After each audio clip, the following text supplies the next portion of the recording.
So myelin sheath is sheath surrounding this axon, and at regular intervals, so the space left behind, so they are said to be nodes of Ranvier.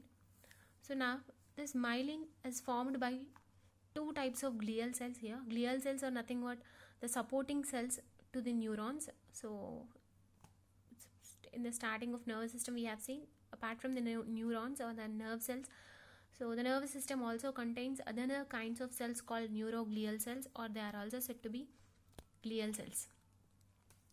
So this myelin is formed by two types of glial cells. One is Schwann cells and another one is oligodendrocytes. These Schwann cells, they are present surrounding or ensheathing peripheral neurons, whereas these oligodendrocytes, they insulates or ensheath central nervous system.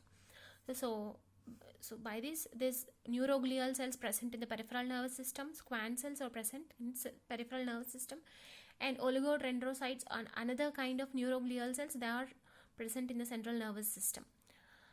So this myelin sheath protects axons and electrically isolates it, and it increases the rate of action potential transmission. So if you observe here, this due to the presence of this myelin sheath, so this myelin sheath is protecting the axon, and so it helps in electrical isolation, so that the ion movement so from the membrane will not be wasted so unnecessarily. Okay, so it electrically isolates this axon, and apart from that, this myelin sheath also helps in increasing the rate of action potential, the speed of action potential. So the movement of ions without any deviation, they have to be transmitted throughout from the cell body through axon. It reaches the nerve terminals and to the next neuron without any disturbance, without any sidetracks. So this myelin sheath protects so and increases the rate of action potential or nerve impulse transmission. And the gaps occurring at even spaced intervals is called nodes of Ranvier, that we have seen, nodes of Ranvier. And the axon terminals end in this is a terminal portion of axon, and these axon terminals ends in synaptic knobs, the round structures, synaptic knobs, and which contains synaptic vesicles, because these are said to be the bags of neurotransmitters. So synaptic knobs contains, so this is a synaptic knob, and they contain small vesicles which are filled with neurotransmitters. That hence these are said to be membranous bags of neurotransmitters. So these axons can make contact with other cells via synaptic knob. So this axon nerve, it contacts the other neurons through these synaptic knobs.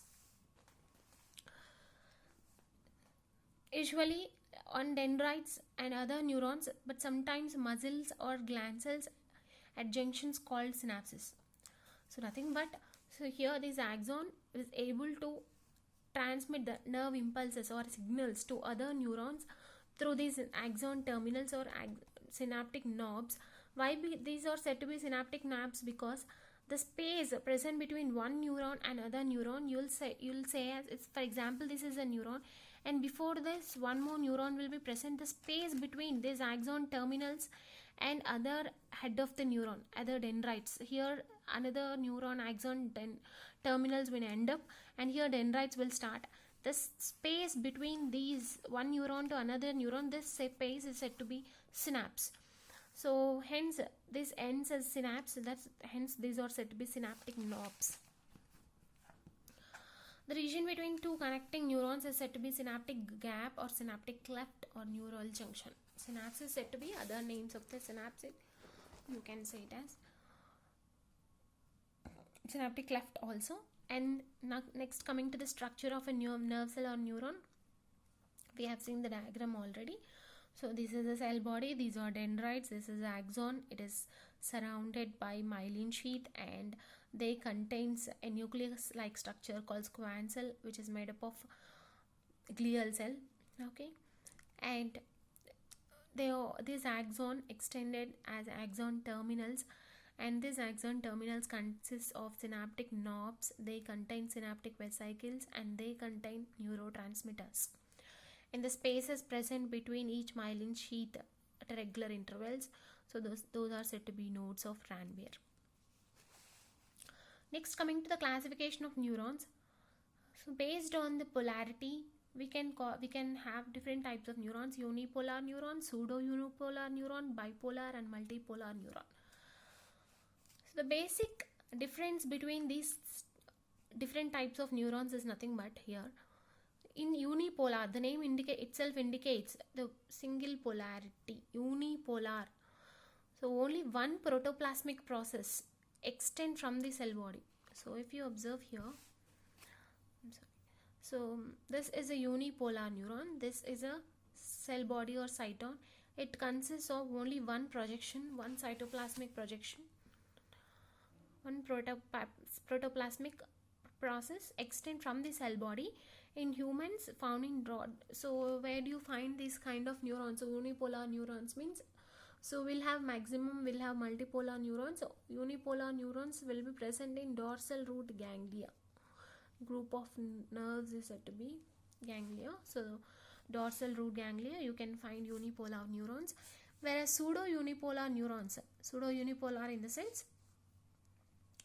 so it contains an axon that can be split into two branches. One branch run to periphery and other to the spinal cord.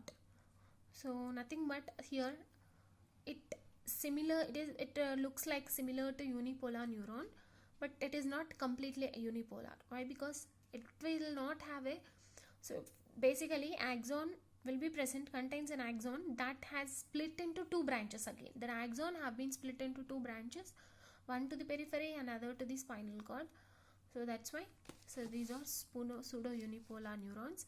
And bipolar neurons, so here an axon and single dendrite. So if you observe here, this is a bipolar neuron. You can observe here the cell body and axon and dendrite on the opposite sides of the cell body. This is a cell body and axon. This is an axon and this is a dendrites. They're completely, so opposite ends. They're located at opposite ends. So they are found in sensory neurons. And multipolar neurons, so up to now we have seen this type of neuron. This is a multipolar neuron. This multipolar neuron, it consists of an axon extending from the cell body or cyton, and this cyton consists of different hair-like projections called dendrites. And these kinds of multipolar neurons we can observe in brain, and we can observe in interneurons also along with the motor neurons. So we can observe sensory neurons are bipolar neurons, whereas inter and motor neurons are said to be multipolar neurons. Interneurons are nothing but neurons which receives sensory information and send signals to motor neurons. Sensory neurons and motor neurons are mediated by a special type of neurons called interneurons.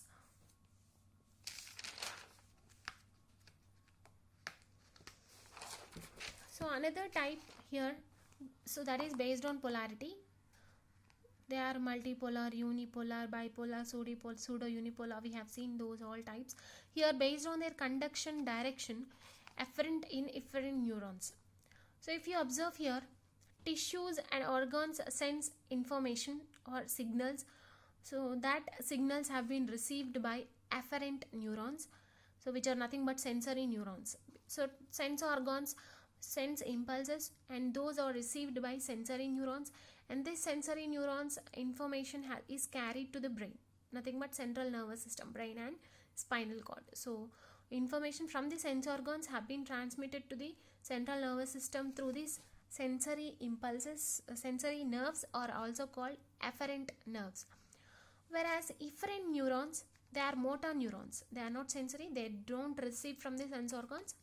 But what they do, so these motor neurons or they are efferent neurons, they receives information from the brain, and that information have been carried to the effector organs like muscles and glands.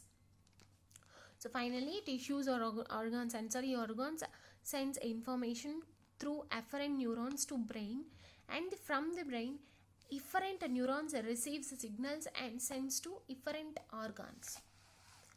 And according to their targets, these motor neurons are again three types: somatic motor neurons, special visceral motor neurons, and general visceral motor neurons.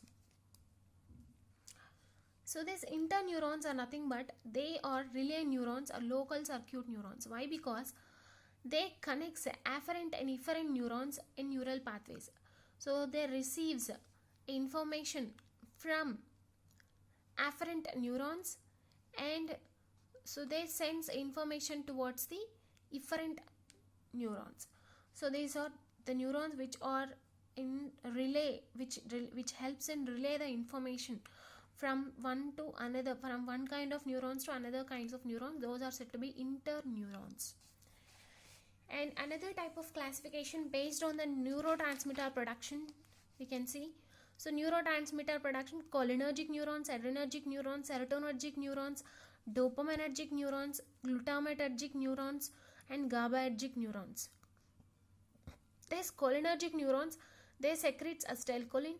Adrenergic neurons, they secrete adrenaline and noradrenaline. Serotonergic neurons, they release or secrete serotonin. Dopaminergic neurons, they secrete dopamine. Glutamatergic neurons, they secrete glutamine. GABAergic neurons, they secrete GABA. This GABA is nothing but gamma aminobutyric acid. So these are all neurotransmitters, or they are also said to be neurohormones. So nothing but the chemical components which helps in transmission of information, nerve impulses, so to different parts of our body. So that's why they are said to be neurotransmitters. So this is about the classification of neurons and completely about neurons.